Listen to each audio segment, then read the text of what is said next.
용기를 내십시오. 할렐루야. 네, 용기를 내십시오 라는 점을 하나님 말씀 함께 나누겠습니다. 우리 주님의 은혜가 이 공간 안에 함께하는 우리 사랑하는 운전교회 온 성도님들, 그리고 온라인으로 예배의 자리, 각자 삶의 자리에서 함께 예배에 참여하는 온 성도들에게 온전히 임하기를 우리 주님의 이름으로 축복합니다. 여러분, 혹시 감당하기 힘든 일을 앞에 두고 두려움과 부담감에 사로잡혀서 잠을 이루지 못한 적이 있으십니까? 어떤 분들은 큰 수술을 앞두고 그러실 수도 있고, 어떤 사람은 인생을 건 사업 앞에서 그럴 수도 있고요. 어떤 사람들은 큰 시험을 앞두고 그런 두려움 또 부담감에 사로잡힐 수도 있겠지요. 저 역시 그런 경험들이 인생의 지점들마다 있습니다. 가장 이렇게 제 마음속에 충격으로 남았던 시간을 떠올려 보면, 제가 평생에 처음 설교단에서 설교를 해야 되는 그때, 설교단이 아니군요. 설교단도 아니에요. 제가 23살에 태국에 갔을 때 선교사님이 어느 날 갑자기 선교팀이 왔는데, 현재야 설교 한번 해라. 저는 그냥 일반 대학생이었거든요. 이틀을 잠을 못 자겠더라고요. 도대체 어떻게 설교는 무엇이며 하나님의 음성은 도대체 어떻게 듣는 것인가. 그 기억이 저에게 생생합니다. 여러분들은 어떤 일들이 여러분을 두렵게 하고 여러분들에게 부담으로 남아 있습니까? 몇 해 전 한 여론조사 기관에서 조사한 바에 따르니까 20대 청년의 66% 정도가 두려움과 불안함에 잠을 이루지 못한다, 그런 경험이 있다고 얘기하더라고요. 일반적으로 그렇게 살아가는 게 60%, 잠을 못 이룬 적이 있다는 게 80%.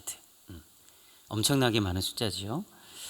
이게 코로나 바로 직전에 조사였는데, 코로나 시국 이후에 조사를 하면 더 긍정적으로 변화했을 것 같진 않아요. 더 그 수치가 늘어나면 늘어났겠지요. 여러분, 그게 어디 젊은 사람들 뿐이겠습니까? 두려움과 불안함은 현대인들에게 있어서 도드라지게 나타나는 특징이겠지요.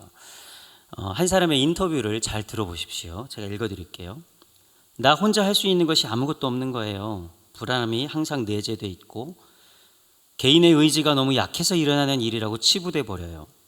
보람 있는 일을 하고 싶어도 못해요. 일을 잠깐 쉬더라도 그 시간에 또 다른 일을 하고 있는 자신에게 놀라요. 한국 사회는 불가능한 목적을 설정하고 불가능한 성공의 잣대를 추구해요. 이 인터뷰는 2018년에 방송된 명견말이라는 그런 프로그램에서 현대 사회인들의 정신 상태를 분석하는 과정에 나왔던 그 인터뷰 내용이에요. 여러분, 혹시 우리들의 속마음 같지 않습니까? 그때 강연자였던 정신의학자 이영문 교수가 한국 사회를 빗대어서 뭐라고 그러냐면, 터지기 일보 직전에 압력밥솥 같다. 이렇게. 과도한 경쟁과 긴장에 사로잡힌 현대인들의 마음이 이 비정상적인 두려움에 쌓여 있어서 이 잘 처리되지 않은 개인의 두려움이 사회적인 문제들로 나타난다는 거예요. 그러니까 난폭운전, 분노 충동, 묻지마 범죄, 극단적으로는 자살에 이르기까지 일어나는, 우리 주변에서 일어나는 이 안타깝고 극단적인 사건들은 이 두려움과 불안함, 그것들이 극단적으로 표출되는 현상이라는 거예요. 그런데 우리는 그것을 어떻게 바라보냐면, 일부 정신에 문제가 있는 사람들, 나약한 사람들에게 일어나는 일이지라고 생각한다는 거예요. 그런데 결국 그렇지 않다는 거예요. 그런 문제를 일으키는 사람들의 0.7%만 정신질환이 있었던 사람들이래요. 이 말은 이런 문제가 일어나는 사람들이 무슨 정신적인 문제가 있고 약해서 그러는 게 아니라 일반적인 사람들에게 나타나는 현상이라는 거예요. 여러분, 누구에게나 두려움이 있고 그 두려움을 잘 다루지 않으면 두려움에 잠식돼 버리는 것이 우리들의 연약한 모습입니다. 여러분, 사실 이 두려움은 현대인들에게만 나타나는 현상은 아닙니다. 인류 역사와 함께 모든 세대의 인류에게 공통적으로 나타나는 현상이죠. 물론 현대인들이 옛날 사람들에 비해서 과도하게 이 두려움을 느끼는 경향과 요인이 분명하게 있지만, 그러나 사람들은 언제나 두려움을 직면해 왔고 또 두려움과 함께 살아왔습니다. 여러분, 두려움에서 도망친다는 것은 애초에 불가능해요. 그래서 누군가는 두려움을 이렇게 얘기해요. 두려움은 그림자 같다고요. 여러분, 강한 햇볕 아래에 있어도요, 그림자는 함께합니다. 빛 가운데 있음에도 말이에요. 그래서 그 그림자가 두려워서 아무리 발버둥 치고 도망가려고 해도 똑같은 속도로 그 그림자도 따라오는 거예요. 여러분, 그래서 세상에 갈망이 없는 인생이 없는 것처럼 이 두려움은 갈망의 또 다른 표상이라고 그러거든요. 갈망, 희망, 소망이 없는 인생이 없는 것처럼 그림자 없는 인생도 없는 것입니다. 여러분, 지구에 존재하는 모든 생명들, 모든 존재가 중력의 영향을 받는 것처럼 이 두려움은 인간에게 있어서 매우 보편적인 감정이에요. 여러분, 학생은 시험으로부터 불안해하고 두려워하죠. 또 대학 가면 괜찮겠지 싶지만 이내 졸업하면 어떡하지? 취업에 대한 장래에 대한 문제들, 취업하면 괜찮겠지 하지만 내일에 대한 불안함이 엄습해오는 것이 우리들의 삶입니다. 아버지는 어때요? 아버지는 잘 읽어놓은 사업이 하루아침에 신기루처럼 사라져버리는 것은 아닐까 하는 두려움이 있고요. 어머니는 자녀들 잘 양육해놨는데 한순간에 넘어지는 것은 아닐까 하는 두려움이 우리에게 있죠. 여러분, 물론 그런 두려움은 성실하게 살아가는 원동력이 되기도 합니다. 그래서 스스로에게 위안을 주기도 해요. 하지만 여러분, 그렇다고 해서 그 두려움의 문제가 근본적으로 해결되는 것입니까? 두려움이 긍정적인 요소가 있다고 해서 우리 안에 이 불안함과 두려움이 완전히 해소되고 사라지는 거예요? 그렇지 않습니다. 여러분, 그렇다면 우리는 이 두려움과 불안의 문제를 도대체 어떻게 다루어야 할까요? 방금 말씀드렸던 그 이용문 교수가 그런 얘기예요. 명연만리에서요.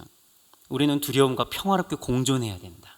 그리고 그것을 위해서 두려움을 이해하고 그것과 함께하는 훈련을 해야 한다고 이야기하더라고요.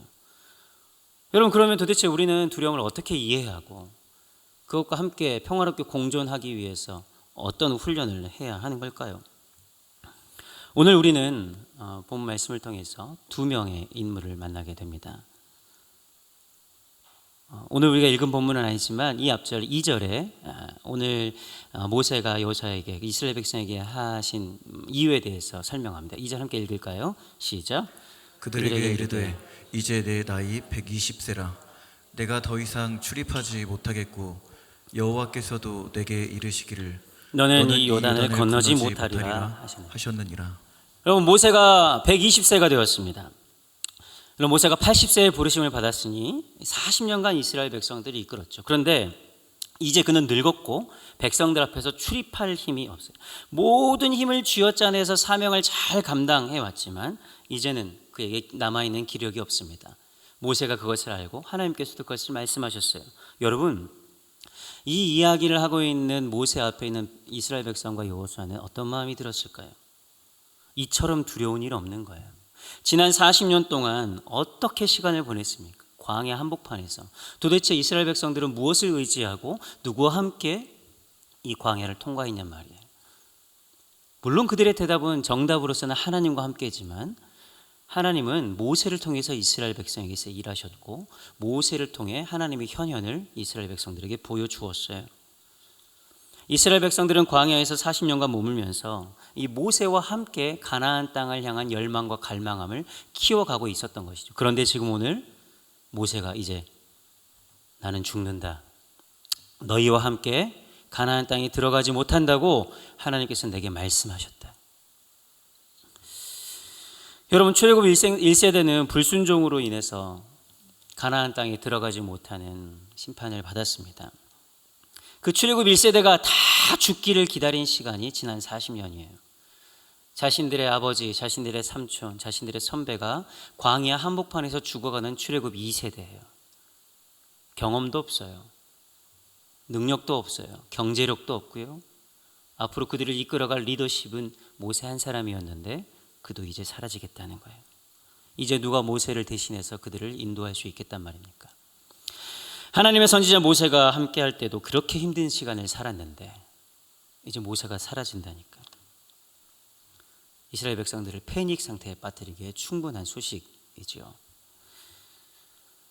지난 39년 전에, 지금 이 본문의 기준에 의해서 39년 전에 각 지파의 지도자들은 모세의 명을 받아서 가나안 땅을 정탐했습니다. 가나안 땅의 화려함과 매력에 매료되었지만 금세 가나안 땅의 강력한 원주민들 앞에서 그들은 그들의 실체를 바라보고 두려움에 떨고 말았습니다. 그들 스스로를 왜곡해서 메뚜기라고 칭하고 하나님을 대항하는 사건이 벌어졌죠. 그로 인해서 출애굽 1세대가 그렇게 고생스럽게 애굽을 탈출했음에도 불구하고 가나안에 들어가지 못하는 지경에 이르고 말았어요. 다시 한번 반복해서 말씀드리지만, 그런데 모세 하나 남았는데 이제 모세도 죽겠다고 하니까 그럼 어떻겠어요? 지도자들이 네피림의 후손처럼 생각했던 아낙 자손들이 이제 그들의 눈앞에 있는 거예요. 이제 자신들의 힘으로 어떻게 해봐야 되는 거예요. 여러분, 이건 실제예요. 실제적인 두려움입니다. 지금 이스라엘은 지난 40년 동안 그 어떤 때보다 가장 강한 두려움, 가장 큰 두려움에 휩싸여 있는 상황입니다. 여러분, 이 걱정이나 두려움은 전파력, 전염력이 있어요. 그리고 그것을 지속하려는 관성이 있습니다. 그래서 비슷한 두려움을 겪고 있는 사람들끼리는 서로 아주 유대관계가 강해져요. 그래서 그 안에 조그만 위로를 얻습니다. 같이 두려움, 무섭다고. 그런데 문제는 뭐냐면, 그렇게 같은 것으로 같은 상태에서 두려움을 겪고 있는 사람들은 또 다른 해결책을 찾으려 하지 않아요. 그러면 그 유대관계가 깨져버리고 작은 위로가 사라져버리거든요. 계속 두려움은 확산되게 돼 있어요. 여러분, 이는 이스라엘 공동체에만 일어난 일이 아니라 그 한복판에 있었던 여호수아에게도 해당되는 일이에요. 우리 7절 말씀 함께 읽겠습니다. 시작. 모세가 여호수아를 불러 온 이스라엘의 목전에서 그에게 이르되 너는 강하고 담대하라. 너는 이 백성을 거느리고 여호와께서 그들의 조상에게 주리라고 맹세하신 땅에 들어가서 그들에게 그 땅을 차지하게 하라. 여러분, 여호수아는 이제 그 위대한 선지자 모세의 뒤를 이어서 이 과업을 완수해야 됩니다. 모세도 하지 못한 일을 해야 하는 이 후임자의 부담은 도대체 얼마나 컸을까요? 어느 날 갑자기 말이죠. 준비도 안 된 것 같은데. 물론 어떤 사람들은 요즘에 명예욕에 앞서서 최고의 자리에 오르고 싶어하는 사람들이 많은 오늘날에야 여호수아는 진짜 선택받은 사람이다. 그 복받은 인생이다. 최고의 자리에 올랐으니 얼마나 부러운 일인가 라고 생각할 수도 있겠지만, 여러분, 이스라엘의 당시의 상황을 생각하면 결코 합당한 생각이 아닙니다. 가나안 원주민은 강력한 무기가 있었지만 이스라엘 백성에게는 칼 한 조라도 없어요. 동시대 여호수아가 이스라엘 백성들이 이끌고 가나안에 들어갔을 때 바다를 통해서 들어온 블레셋 사람들은 철기 문명 시대였지만 이스라엘 사람들은 이제 겨우 청동기 문명을 살아가는 사람들이에요. 합리적으로, 무슨 군사적으로, 경제력으로 그 땅을 차지할 수 있을 만한 능력이 전혀 없는, 골칫거리만 있는 그 지도자의 자리인 거예요. 특별히 여호수아는 스스로에게 의심이 들고 주변 사람들에게는 인정받지 못하고 지지 기반이 연약한 젊은 리더일 뿐입니다. 여러분, 누구보다도 모세가 그것을 잘 알고 있어요. 성경은 유난히도 두려워하지 말라는 말을 많이 합니다. 어떤 사람들은 성경에 365번, 365번이나 두려워하지 말라는 말이 나왔다. 어떤 사람들은 366번이다 이렇게 얘기하는데요. 매일매일 두려워하지 말라는 거죠. 매일같이 두려울 일이 생기니까. 그만큼 사람들이 이 두려움에 잘 빠진다는 반증 아니겠어요? 오늘 짧은 말씀에도 두려워하지 말라는 말이 3차례나 나오잖아요. 사랑하는 성도 여러분, 다시 한번 여러분 묻습니다. 오늘 우리는 어떤 마음으로 이 자리에 있습니까? 혹 감당하기 어려운 일들로 버거운 마음에 가득한 사람들, 오랫동안 수고하고 노력했는데 그에 걸맞는 결과가 나오지 않아서 속상한 분들, 아직도 그 결과가 언제 나올지 몰라 이 두려운 마음에 기다리고 계신 분이 있습니까? 오랜 시간 병마와 싸웠지만 별 차별이 없어, 차도가 없어서 이 실망하는 마음으로 이 자리에 계시는 분은 안 계십니까? 그런 인생들마다 오늘 우리에게 주시는 우리 주님의 음성이 온전히 들리기를 진심으로 바랍니다. 여러분, 성경이 우리에게 두려워하지 말고 담대하라는 말씀을 366회나 한 것은 우리가 그만큼 두려움에 쉽게 빠지는 존재이기도 하지만 근본적으로는 그래서는 안 되기 때문입니다. 왜냐하면 이 두려워하는 마음은 하나님께서 주시는 마음이 아니기 때문에. 디모데후서 1장 7절 말씀 함께 읽겠습니다. 시작. 하나님이 우리에게 주신 것은 두려워하는 마음이 아니요 오직 능력과 사랑과 절제하는 마음이니. 사도 바울은 자신의 마지막 서신인 이 디모데후서를 통해서 연소한 나이의 큰 교회, 당시에 에베소는 정치, 문화, 사회, 경제의 중심지였거든요. 이 대형 교회의 목회자가 된 디모데에게 말씀을 전합니다. 왜냐하면 디모데가 두려움에 빠져 있었기 때문에. 디모데는 큰 교회이면서 동시에 거짓 교사들이 다가와 그에게 굉장한 공격을 해왔습니다. 그래서 그로 인한 스트레스로 위장병이 걸렸어요. 그를 바라보는 시선 또한 매우 많았습니다. 그런 디모데를 위해 사도 바울은 그의 두려움의 실체가 무엇인지, 그리고 그것을 어떻게 이겨내야 하는지 해법을 제시하고 있는 거예요. 사랑하는 여러분, 오늘 우리가 읽은 신명기 31장 6절에서 8절 말씀도 그와 동일한 말씀입니다. 그래서 우리는 이 두려움의 실체를 분명히 보아야 하는 거예요. 그리고 그 앞에 서야 합니다. 그것을 외면하거나 회피해서는 우리에게 주어진 삶을 우리는 온전히 살아낼 수 없어요. 여러분, 그러면 이런 질문을 해야 되지 않겠어요? 이 두려움은 하나님이 주신 마음도 아닌데 왜 우리는 두려움이 존재하는 걸까요? 우리는 이 두려움에 대해서 좀 구분해야 돼요. 여러분, 아담과 하와가 뱀의 꾀임에 넘어가기 전에 그들에게 두려움이 있었어요? 없었어요? 있었지요. 두려움이 있었어요. 어떤 두려움이 있었냐? 그 두려움은 매우 정상적이고 선한 것이기도 한데요, 동산의 모든 실과를 먹을 수 있었지만 중앙에 있는 선악을 알게 하는 나무는 먹지 말도록 하는 두려움이 있었어요. 이 두려움은 하나님께서 정해놓으신 그 질서를 벗어나지 않게 하는 두려움인 거예요. 이번 두려움은 예방 효과가 있는 거예요. 하나님을 경외하는 마음, 정해진 길을 벗어나지 않는 마음입니다. 두려움은 우리에게 위험을 피하게 하고 사고를 예방하게 합니다. 오히려 정상적인 두려움이 사라져버리면요, 무모함과 오만함만 남게 돼요. 그러니까 이 두려운 마음은 하나님께서 인간을 만드실 때 완전한 모습으로 만드셨잖아요. 그때 역시 우리에게 존재하고 있었던 감정이란 말이에요. 지금도 때로 두려움이 소중한 경험이 되기도 하지요. 그러니까 하나님께서 주시는 마음이 두려워하는 마음이 아니라고 할 때 생략되어 있는 단어가 하나 있는 거예요. 과도한 두려움이에요. 과도한 두려움. 미지의 세계로 나아갈 때, 여러분, 내지는 가치 있는 일을 할 때 불의에 맞서서 정의와 진실 앞에 섰을 때 두려움은 어떻게 변하냐면 기대감으로 변하고 정의감으로 변하고 존경과 경외감으로 변하고 도전과 열정으로 바뀌는 거예요. 하와가 그렇게 말하잖아요. 선악과를 따먹으면 하나님이 죽는다고 했는데 죽을까 하노라. 물론 이 왜곡된 이야기였지만 이 하와에게는 그래서는 안 된다는 마음이 있는 거예요. 아담과 하와는 하나님의 말씀에 기초하지 않고 사탄의 거짓에 기초한 것이었어요. 아담과 하와는 하나님의 임재를 빼앗기고 그들이 정말 두려워하던 열등한 존재로 사단의 음성을 들었을 때 그들은 타락하고 말았어요. 사단은 거짓된 속임수로 하나님이 주신 것을 왜곡되게 바라보게 함으로 그들을 넘어뜨립니다. 때문에 우리가 피해야 하는 두려움의 실체는 사단의 거짓된 유혹, 거짓된 속임수에 기초한 과잉된 두려움이에요.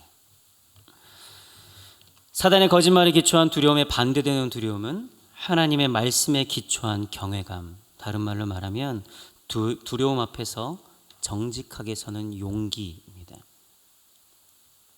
가나안 땅을 눈앞에 두고 지도자를 상실할 수밖에 없는 이스라엘 백성들에게 모세는 다시 한번 하나님의 약속을 상기시켜야만 했습니다. 왜냐하면 하나님의 말씀이 가리워진 상태에서 대적들을 바라보면 여러분 그 안에서 두려움이 과잉될 수밖에 없어요. 대적들뿐만 아니라 환경이나 상황이나 문제를 하나님의 말씀에 기초하지 않고 내 생각 혹은 사단이 주는 속임수에 기초해서 바라보게 되면 그것으로 인해서 우리는 넘어질 수밖에 없는 거예요. 때로는 사탄은 어떤 일을 하기도 하냐면 우리의 눈을 가려서 교만하게 해서 전혀 두려움이 없게 만들므로 상대방을 과소평가하게 만들기도 하는 거예요. 사단은 우리에게 여러 가지 전략을 사용하는 거예요. 태초 이래로 사단은 늘 이런 전략을 써왔습니다. 아담과 하와의 눈을 속이고 언제나 거짓으로 마음의 두려움을 증폭시켜요. 그래서 하와에게 주었던 유혹은 뭐예요? 이번 기회가 아니면 하나님과 같아질 기회는 사라진다. 이번 기회를 놓치면 안 된다. 하나님도 너희들 속일 수 있어.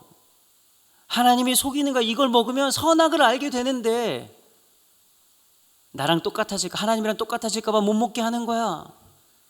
그런 마음에 하와에게 불어넣는 거예요. 하나님의 음성은 가리고 세상의 음성과 환상을 크게 만드는 것, 그것이 사탄의 제일 가는 전략이에요. 여러분, 이런 상황에서 벗어날 수 있는 길이 있습니까? 벗어날 수 있는 유일한 길은 하나님의 음성을 듣는 것입니다. 진리를 알지니 진리가 너희를 자유케 하리라. 요한복음 10장 13절에는 이렇게, 그러나 진리의 성령이 너희에게 오시면 너희를 모든 진리 가운데로 인도하시리니. 그래서 모세는 죽음을 앞둔 상황에서도 이스라엘 백성들에게, 그리고 여호수아에게 지난 40년을 회상하면서 두려움을 이길 수 있는 길이 있으니 용기를 내야 한다고 말합니다. 하나님께서 우리에게 주셨던 그 언약, 그 말씀을 붙들어야 한다고 이스라엘 백성에게 말씀하고 있는 거예요. 6절을 다시 읽겠습니다. 시작. 너희는 강하고 담대하라. 두려워하지 말라. 그들 앞에서 떨지 말라. 이는 내 하나님 여호와 그가 너와 함께 가시며 결코 너를 떠나지 아니하시며 버리지 아니하실 것임이라 하고. 사랑하는 여러분, 우리가 가져야 하는 용기는 무엇입니까?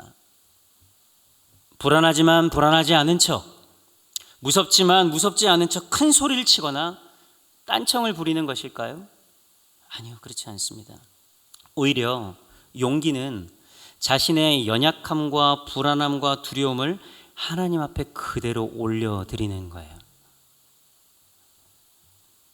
인간이 불완전하다는 것을 그저 하나님 앞에 드러내기만 하면 되는데 사탄은 사람들로 하여금 그것을 못하게 만들어요. 아담과 하와가 범죄하고 나서 어떻게 했어요? 무화과 잎으로 자신의 몸을 가리고 하나님께서 그들을 부르셨을 때 나무 뒤에 숨어요. 이것은 죄성을 가지고 있는 우리 모두의 연약함입니다.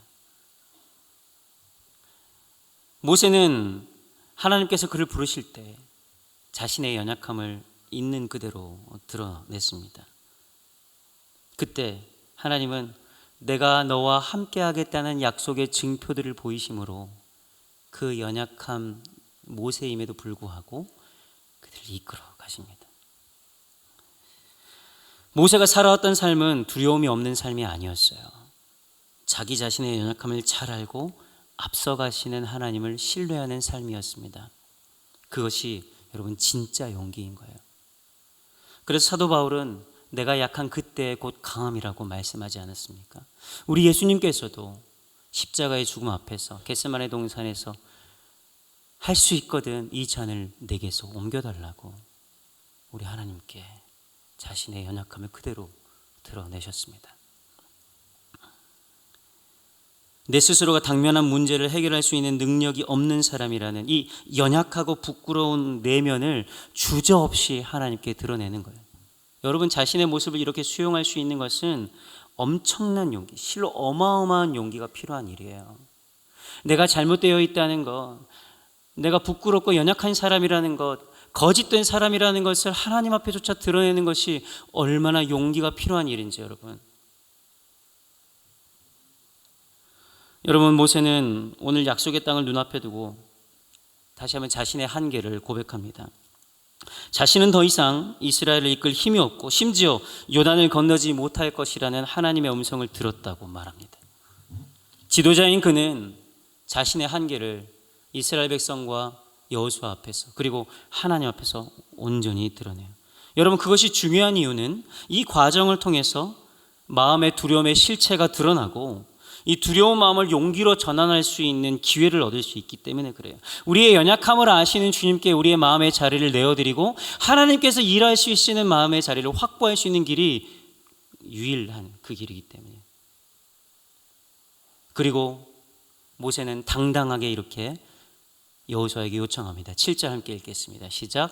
모세가 여호수아를 불러 온 이스라엘의 목전에서 그에게 이르되 너는 강하고 담대하라. 너는 이 백성을 거느리고 여호와께서 그들의 조상에게 주리라고 맹세하신 땅에 들어가서 그들에게 그 땅을 차지하게 하라. 몇 해 전 CBS에서 인기리에 방영됐던 세바시라는 강연이 있잖아요. 거기에 보면 문요한이라는 정신과학의학자가 두려움을 용기로 바꾸는 연금술이라는 강연을 했는데요. 그 강연에서 이 두려움을 용기로 바꾸는 과정에 대해서 얘기합니다. 첫 번째는 자기 자신을 수용하고, 두 번째는 자기를 인정하고, 포커스는 마지막인데 모르겠습니다. 마지막이 포커스예요. 두 번째가 기억이 안 나요. 자기 신을 수용한 다음에 자기가 해야 할 일에 집중해야 한다는 거예요.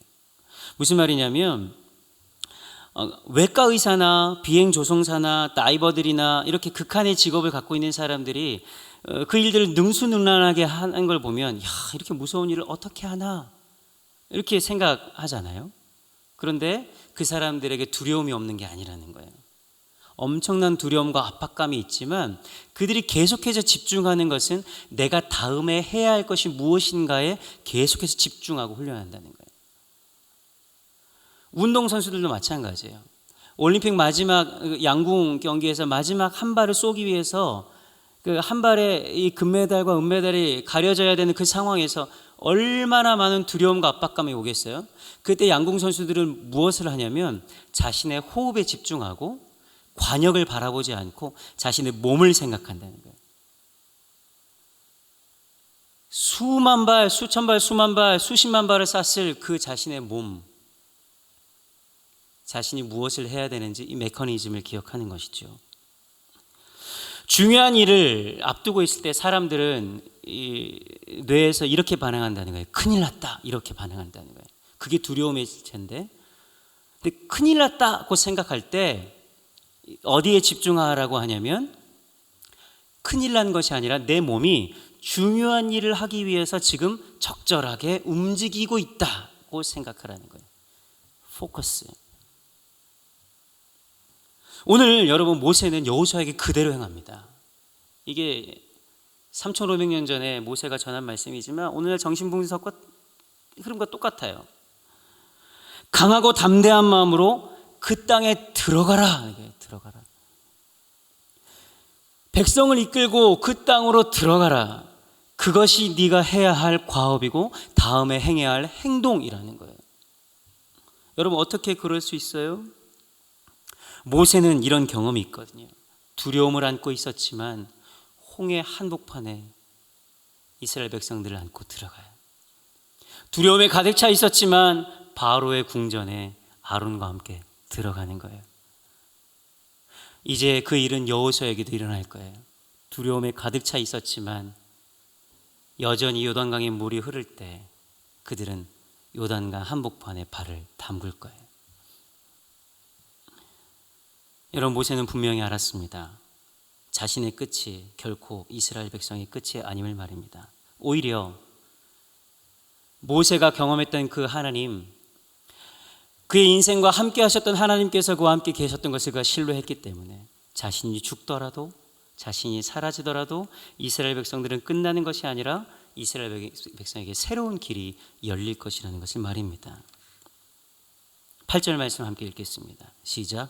그리하면 여호와 그가 내 앞에서 가시며 너와 함께 하사 너를 떠나지 아니하시며 버리지 아니하시리니 너는 두려워하지 말라 놀라지 말라. 아멘. 사랑하는 여러분, 믿음의 용기를 가지고 걸음을 내딛는 사람들에게 하나님은 함께 하십니다. 여러분 우리를 떠나지 않으시고 오히려 우리의 앞서 가시는 거예요. 어떤 상황에도 우리 주님이 함께 하신다는 이 믿음, 여러분 그것을 바라보는 것이 우리의 용기 아니겠습니까? 여러분 두려움이 주는 최악의 효과는 무엇인 줄 아세요? 그것은 하나님께서 나와 함께 하신다는 사실을 망각하게 하는 거예요. 물고기 2마리와 보리떡 5개로 5,000명을 먹이고 나서 예수님은 기도하시기 위해 산으로 올라가시고 제자들을 앞서 물 위를 배를 타고 건너가게 하십니다. 그때 마침 이 갈릴리 바닷가에서 배가 불어서 풍랑이 일어서 갈릴리에 익숙한 제자들이었음에도 불구하고 어부들이었음에도 불구하고 그들은 두려움에 떨고 있어요. 역풍이 불어서 힘겨워하고 있습니다. 배가 뒤집힐세라 노를 붙들고 열심히 애를 쓰고 있어요. 여러분, 그때 제자들의 기진함을 보고 예수님께서 물 위를 걸어오십니다. 그런데 제자들은 어떻게 반응했는 줄 아세요? 유령이다. 이 두려움에 쌓여 있었던 제자들은 방금 5,000명을 먹이시고 기도하러 올라가신 예수님을 바라보고는 유령이라고 하는 거예요. 이 두려움은 우리와 함께 하시는 예수님, 내 인생 나와 함께 하시겠다고 말씀하신 그 하나님을 바라보지 못하게 만드는 거예요. 사랑하는 여러분, 나와 함께 하신다는 하나님을 향한 이 신뢰는 최선의 상태를 상상하게 하고 두려움은 최악의 상태를 상상하게 합니다. 여러분, 때로는 믿음이 비현실적인 것 같아도 믿음대로 되게 하는 힘이 그 믿음 안에 있는 거예요. 그러나 두려움은 매우 합리적인 것 같아도 벗어나고 싶은 현실에 더 깊이, 그 수렁 속에 더 깊이 빠지게 만드는 힘이 있습니다. 사랑하는 여러분, 믿음의 반석 위에 집을 세우기 원하십니까? 아니면 두려움 위에 집을 세우기를 원하십니까? 말씀 위에 집을 세우시기를 원하십니까? 아니면 거짓 위에 집을 세우기를 원하십니까? 하나님이 주시는 마음은 두려워하는 마음이 아니라 오직 능력과 사랑과 절제하는 마음이라고 사도 바울은 디모데에게 말씀하면서, 그 다음에 무슨 말씀이 있는지 우리는 잘 몰라요. 그 다음에 8절에 어떤 말씀이, 디모데서 1장 8절에 어떤 말씀이 있냐면, 너는 내가 갇힌 것, 감옥에 갇힌 것을 부끄러워하지 말고 나와 함께 고난에 참여하라. 사도 바울은 그렇게 말해요. 왜냐? 용기를 가지고 고난에 참여하는 그 현장에 하나님은 역사하시기 때문에 그래요. 용기를 내십시오. 용기를 내십시오. 우리를 두렵게 하는 것들은 실체가 아니라 허상임을 알고 우리에게 말씀하시고 약속하신 하나님을 신뢰하는 저와 여러분 되었으면 좋겠습니다. 우리 주님의 은혜가 용기를 갖고 한 걸음 내딛는 온 성도들에게 가득히 임하기를 진심으로 축원합니다.